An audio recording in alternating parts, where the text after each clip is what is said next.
En el nombre del Padre, del Hijo, del Espíritu Santo. Amén. Ven, Espíritu Santo, y llena los corazones de tus fieles, y enciende en ellos el fuego de tu amor. Envía tu Espíritu Creador, y se renovará la faz de la tierra. Estamos estudiando el Catecismo de la Iglesia Católica, su primera parte, la profesión de la fe.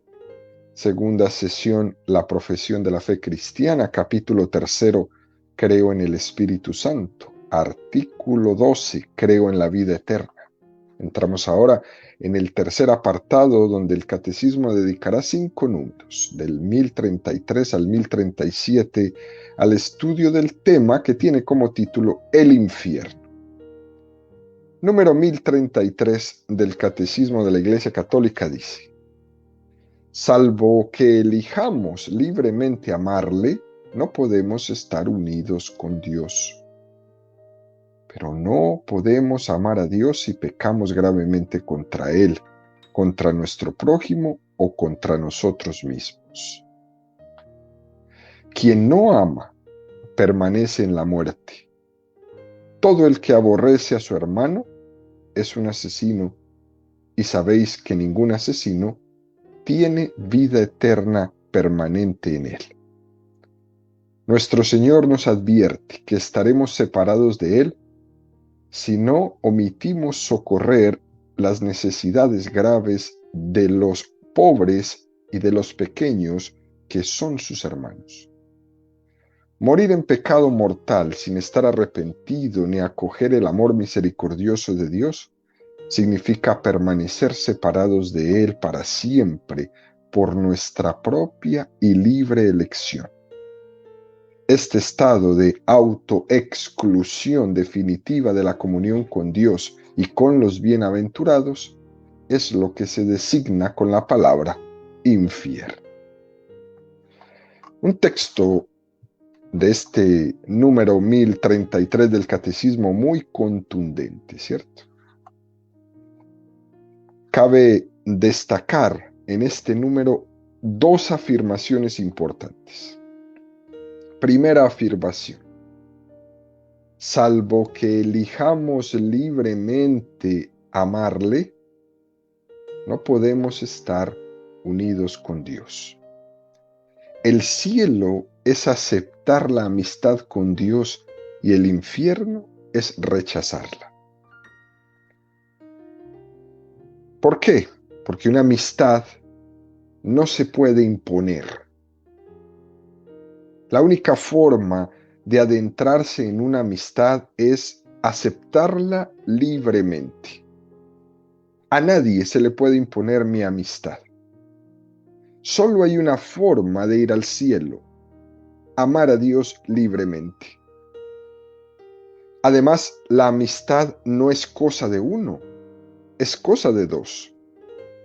Yo puedo decir que tengo mucho amor a una persona, pero no puedo decir que soy su amigo si él no me conoce. No puedo ser amigo de él si no me conoce. Puedo distinguirle, pero no le conozco, ni él me conoce. Por lo tanto, no tenemos una amistad. Yo no puedo ir al cielo, no puedo aceptar la amistad con Dios en contra de mi voluntad. Eso sería contradictorio. Si tú no quieres, ni Dios te puede salvar. Dios ha decidido hacerte libre y su amor es respetar tu voluntad a toda costa. Es verdad que cuando decimos Dios condena, tiene raíces bíblicas importantes porque hay un juicio y hay una sentencia y hay una condena, claro que sí. Pero la sentencia de ese juicio es un reconocimiento de que Dios respeta la opción de nuestra voluntad. No se trata de que Dios esté de verdugo. No se trata de que Dios se esté vengando. Es un respeto muy, pero muy dramático, queridos amigos, por parte de Dios. Si proyectamos en Dios nuestros defectos, entonces tenemos una imagen de lo que es un juicio humano. Y desde los propios jueces se pueden contradecir, pero si eso lo aplicamos a Dios, nos equivocamos. Dios no puede dar su gracia sin que el hombre se abra a ella. Y al revés, nadie da gloria a Dios como lo hace el hombre desde su libertad. Esto es importantísimo tenerlo. Dios no puede dar su gracia sin que el hombre se abra a ella. Y Dios siempre la está ofreciendo, pero el hombre tiene que abrirse. Segunda afirmación importante de este número. Pero no podemos amar a Dios si pecamos gravemente contra Él, contra nuestro prójimo y contra nosotros mismos. Y nos presenta el Catecismo la primera carta de San Juan 3, 4, 9. Todo el que comete pecado, comete también iniquidad, pues el pecado es iniquidad. Y sabéis que Él se manifestó para quitar los pecados, y en Él no hay pecado. Todo el que permanece en Él no peca. Todo el que peca no le ha visto ni conocido. Hijos míos, que nadie os engañe.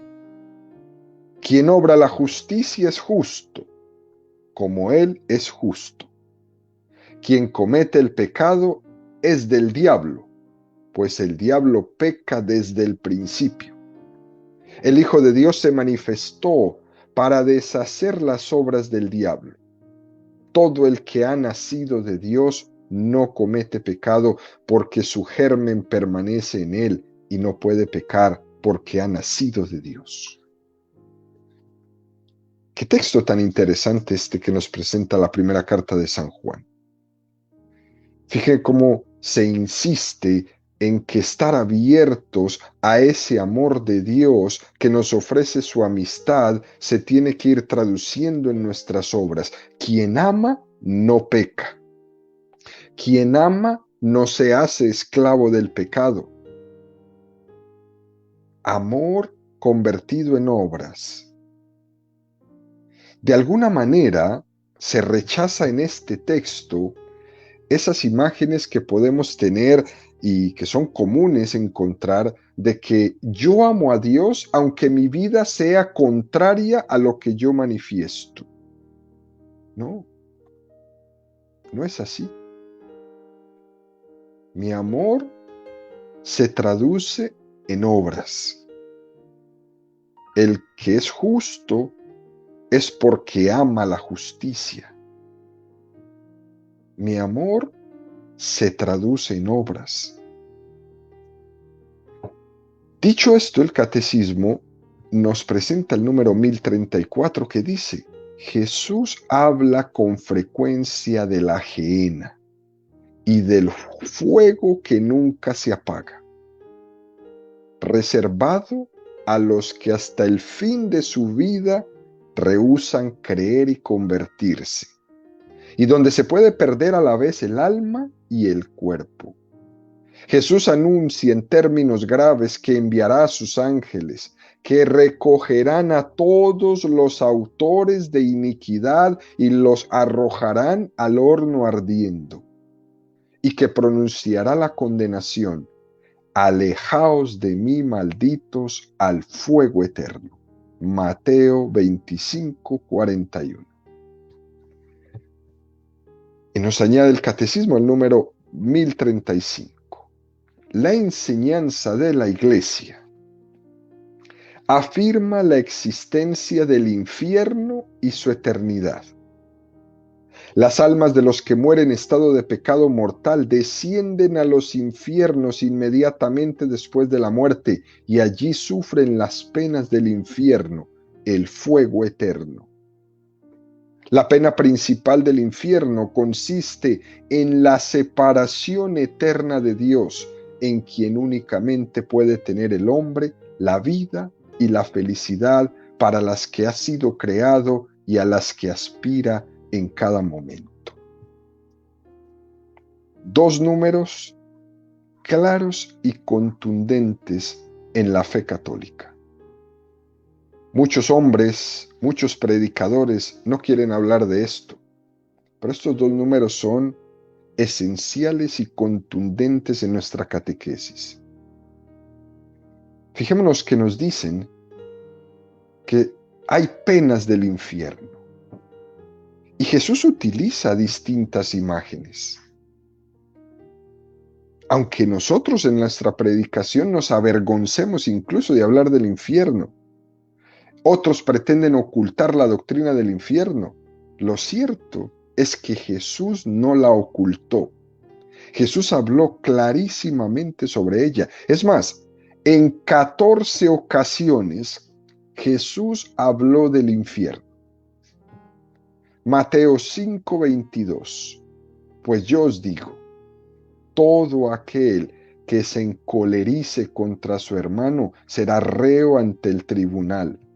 Pero el que llame a su hermano imbécil será reo ante el Sanedrín, y el que le llame renegado será reo de la gehenna de fuego. Mateo 13:40-42. De la misma manera, pues, que se recoge la cizaña y se le quema en el fuego, así será el fin del mundo. El Hijo del Hombre enviará a sus ángeles, que recogerán de su reino todos los escándalos y los obradores de iniquidad, y los arrojarán en el horno de fuego. Allí será el llanto y el rechinar de dientes. Mateo 9:43-48. Y si tu mano te es ocasión de pecado, córtatela. Más vale que entres manco en la vida eterna que con las dos manos ir a la gehenna, al fuego que no se apaga. Y si tu pie te es ocasión de pecado, córtatelo. Más vale que entres cojo en la vida eterna que con los dos pies ser arrojado a la gehenna. Y si tu ojo te es ocasión de pecado, sácatelo. Más vale que entres con un solo ojo en el reino de Dios que con los dos ojos ser arrojado a la gehenna, donde su gusano no muere y el fuego no se apaga. Mateo 10:28. Y no temáis a los que matan el cuerpo, pero no pueden matar el alma. Temed más bien a aquel que puede llevar a la perdición el alma y el cuerpo en la gehenna. Etcétera, etcétera, queridos amigos. Es decir, la predicación de Jesús no deja lugar a dudas. Pero nosotros nos hacemos como si no oímos. Y por eso la iglesia es la única que es capaz de ser valiente de predicar esto. Y la iglesia hace una reflexión profunda de estos números del catecismo. Dice, la pena principal del infierno consiste en la separación eterna de Dios, en quien únicamente puede tener el hombre la vida y la felicidad para las que ha sido creado y a la que aspira.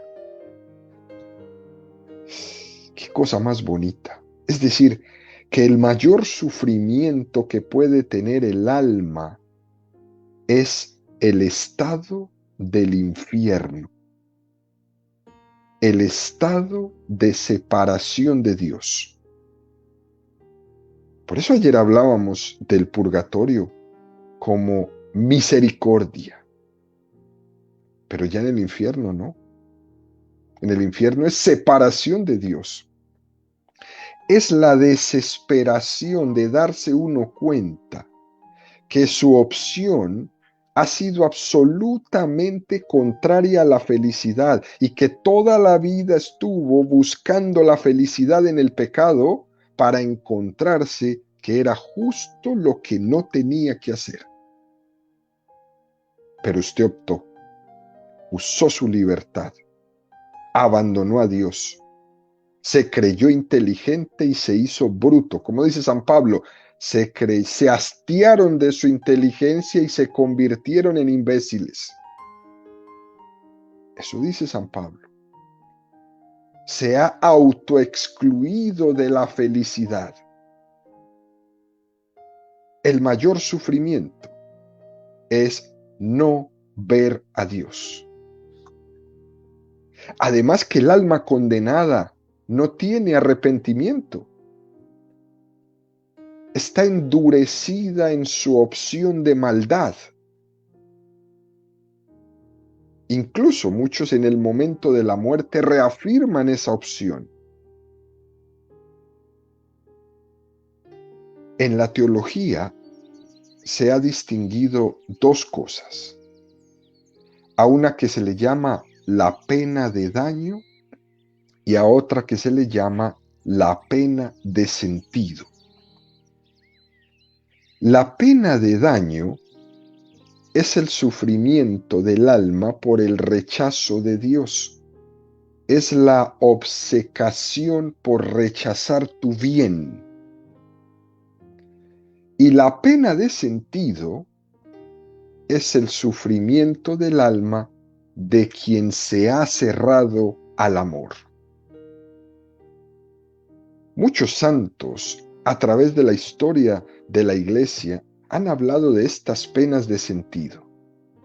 Fíjense, por ejemplo, queridos amigos, San Ignacio de Antioquía decía: no erréis, hermanos míos, los perturbadores de las familias no heredarán el reino de Dios. Y si pues aquellos que han heredado estas cosas según la carne están muertos, ¿cuánto más si alguno corrompe con falsa doctrina la fe en Dios? Ese tal, estando manchado, irá al fuego inextinguible. O del martirio de San Policarpo. Y atendiendo a la gracia de Cristo, los mártires despreciaban los tormentos mundanos, librándose de una hora con la pena eterna. Les parecía frío el fuego de los verdugos, porque tenían ante los ojos el huir de aquel que es fuego eterno y que nunca se extinguirá. O San Irineo, la pena de aquellos que no creen al Verbo de Dios y desprecian su venida y vuelven atrás ha sido ampliada, haciéndose no solamente temporal, sino eterna. Porque a todos aquellos a los que diga el Señor, apartaos de mí, malditos, id al fuego eterno, esos serán siempre los condenados. Pero uno más actual quizás. Los niños santos videntes de Fátima. Cuando en la tercera aparición de la Virgen de Fátima, ellos tuvieron la visión del infierno. Dice, abrió de nuevo sus manos. El haz de luz que de ellas salían parecía penetrar la tierra. Y vimos como un mar de fuego, y mezclados en el fuego los demonios y las almas, como si fuesen brasas transparentes, negras o bronceadas, con forma humana, que se movían en el fuego, llevadas por las llamas que de ellas mismas salían, juntamente con nubes de humo cayendo hacia todos lados, así como caen las chispas en los incendios, sin peso ni equilibrio, entre gemidos de dolor y de desesperación, que horrorizaban y hacían estremecer de pavor.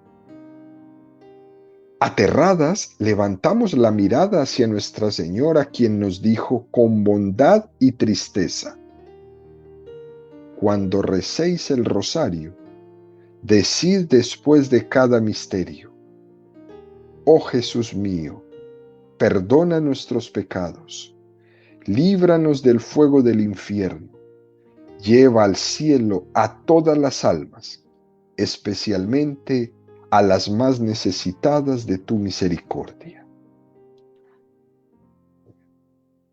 Esto es reciente, queridos amigos. Esto es un texto que estamos leyendo prácticamente de, de ahora, del siglo pasado, 1917.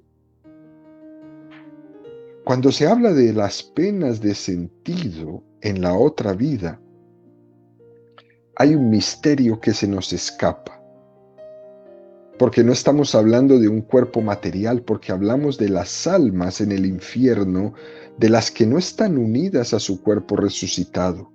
Por tanto, hablamos de que esas penas de sentido en el que ese fuego no se puede entender como un fuego material. De cualquier forma, todas estas son imágenes que nos expresan realidades. Y no podemos ridiculizar esas imágenes, porque son las imágenes que Jesús utilizó para expresar la realidad del infierno. Dicho esto, el Catecismo nos presenta el número 1036 que dice: las afirmaciones de la Escritura y las enseñanzas de la Iglesia a propósito del infierno son un llamamiento a la responsabilidad con la que el hombre debe usar su libertad en relación con su destino eterno. Constituyen al mismo tiempo un llamamiento apremiante a la conversión. Entrad por la puerta estrecha, porque ancha es la puerta y espacioso el camino que lleva a la perdición, y son muchos los que entran por ella.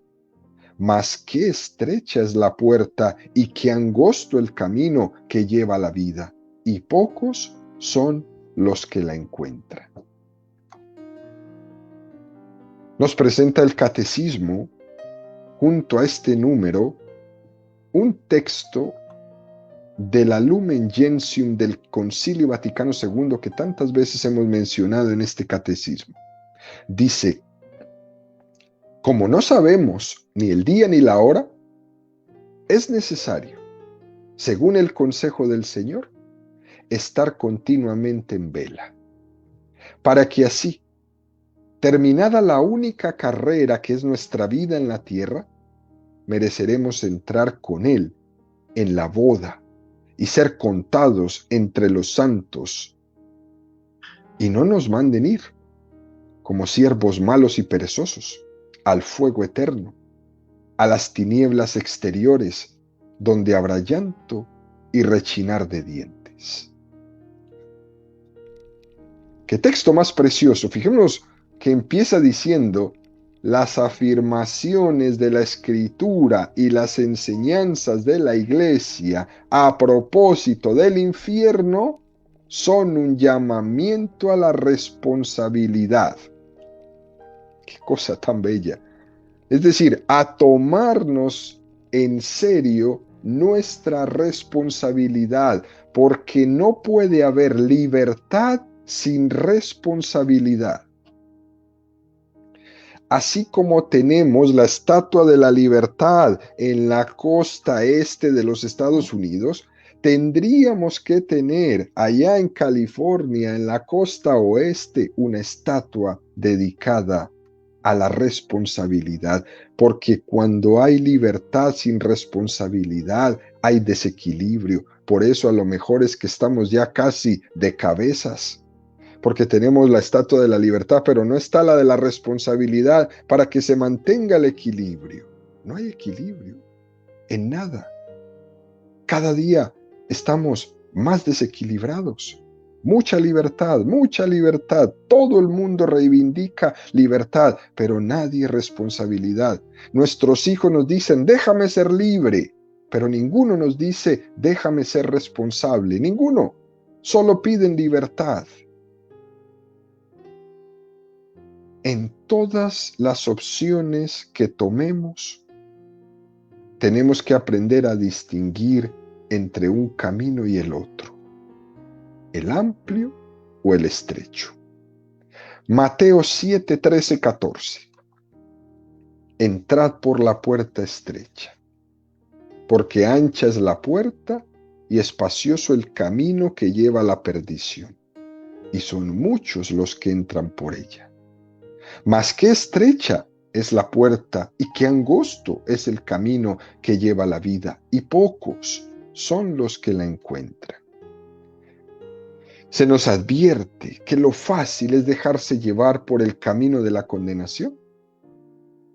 ¿Cuál es el camino de la condenación? La ley del mínimo esfuerzo, dejarse arrastrar por el ambiente. Esa puerta que es ancha, que es cuesta abajo, que no hay que hacer gran cosa, es la fácil. Y Jesús nos dice que el camino a la salvación es todo lo contrario. Es un camino de esfuerzo. San Ignacio de Loyola decía, ir en contra, hacerse en contra a uno mismo, para no dejarse arrastrar por las apetencias y para no dejarse arrastrar por lo que todos hacen. Porque la suma de que todos dicen que está bien no significa que eso esté bien. Es que todos se drogan, por lo tanto drogarse está bien. Pues no. No. Es que todos matan. Pues no. Es que todos abortan a sus hijos. Pues no. Es que todos matan a sus abuelos, a sus ancianos en los hospitales. Pues no.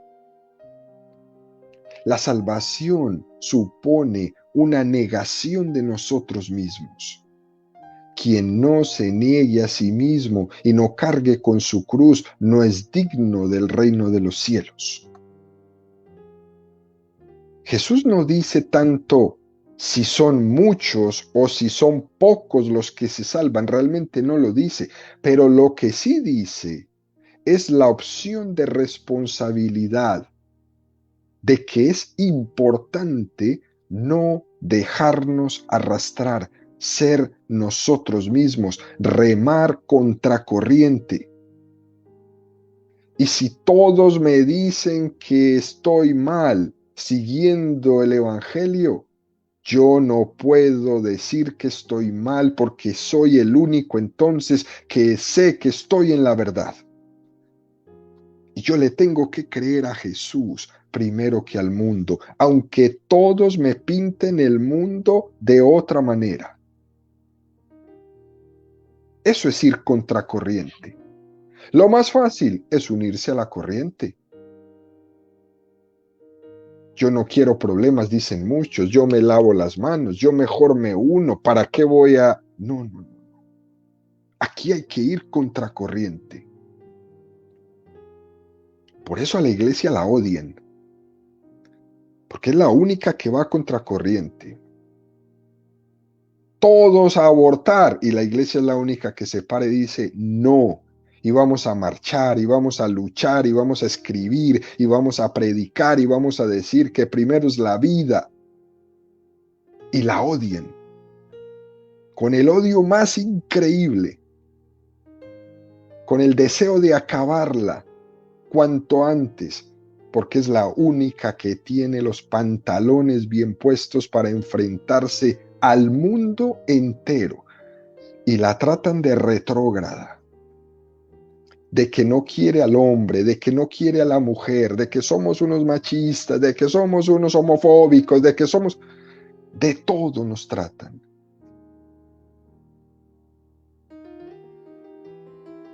Estrecho el camino, difícil el camino, camino de persecución. Pero la iglesia tiene algo que es precioso, la autoridad de Jesucristo para abrirle las puertas del cielo a todo el que quiera. Y fíjese qué cosa más hermosa. La iglesia solo proclama santos, canoniza hombres que cree que están en el cielo con toda seguridad, pero nunca ha afirmado que una persona esté en el infierno. Hasta eso de preciosa es nuestra iglesia. Nunca ha escuchado usted en la iglesia afirmar que alguien esté en el infierno. En cambio, en el cielo, muchos. Mira todo nuestro santoral. Algunas imágenes en la Sagrada Escritura hablan de esto. Ay de aquellos que escandalizan porque más les valdría no haber nacido. O entonces dirá a los de su izquierda, ir al fuego eterno, porque tuve hambre y no me disteis de comer, tuve sed y no me disteis de beber, etcétera, etcétera. Jesús no nos echa cuentos. Jesús tiene palabras de verdad. Él nos está revelando todo lo que ha oído del Padre. Jesús quiere que vivamos en la verdad, porque la verdad os hará libres y responsables. Y que tengamos en cuenta que nuestras obras tienen consecuencias eternas. Todo lo que hagamos en esta vida tendrá eco en la eternidad. Dicho esto, nos presenta, para finalizar el catecismo, el número 1037 que dice: Dios no predestina a nadie al infierno. Para que eso suceda es necesario una aversión voluntaria a Dios, un pecado mortal, y persistir en él hasta el final. En la liturgia eucarística y en las plegarias diarias de los fieles, la Iglesia implora la misericordia de Dios, que quiere que nadie perezca, sino que todos lleguen a la conversión. Y nos presenta el pequeño precioso texto de la plegaria eucarística 1 del canon romano, que dice: acepta, Señor, en tu bondad esta ofrenda de tus siervos y de toda tu familia santa. Ordena en tu paz nuestros días, líbranos de la condenación eterna y cuéntanos entre tus elegidos. Dos afirmaciones importantísimas. Primera, la Iglesia rechaza la herejía de la predestinación. Había una herejía que decía: Cristo murió en la cruz en favor de aquellos que estaban predestinados a la salvación, de tal manera que no murió por los que estaban predestinados a la condenación. ¿No es así? Cristo murió en la cruz por todos, por los que aceptaban su salvación y por los que la rechazaban también. Esto nos tiene que hacer entender que en Dios también hay un sufrimiento real por el rechazo de su amor por parte de alguno de sus hijos. De esto casi nunca se habla, casi nunca nos fijamos en ello. Es verdad que Dios es infinito y que Dios es eternamente feliz, pero eso es muy compatible con el dolor, porque el que ama sufre. El Padre envió a su Hijo a la cruz para que muriera por todos, también por los que han rechazado la salvación. Ese es el misterio del sufrimiento de Dios. Segunda afirmación: una aversión voluntaria a Dios, un pecado mortal, y persistir en ese pecado hasta el final. Es verdad que la doctrina católica dice que seremos juzgados por el estado final de nuestra alma. Pero ese estado final de nuestra alma es labrado durante toda la vida. Aquí se habla de la posibilidad del infierno no como consecuencia de un error puntual, sino una persistencia en el mal. Aún así, la Iglesia ora todo el tiempo. Y por eso termina con esta oración tan hermosa que la escuchamos en la Santa Misa todos los domingos. Acepta, Señor, en tu bondad esta ofrenda de tus siervos y de toda tu familia santa. Ordena en tu paz nuestros días. Líbranos de la condenación eterna y cuéntanos entre tus elegidos. Es una oración fundamental a Dios, queridos amigos, donde le pedimos, Señor, concédenos el don inmerecido de ir al cielo. Concédenos el don de la salvación.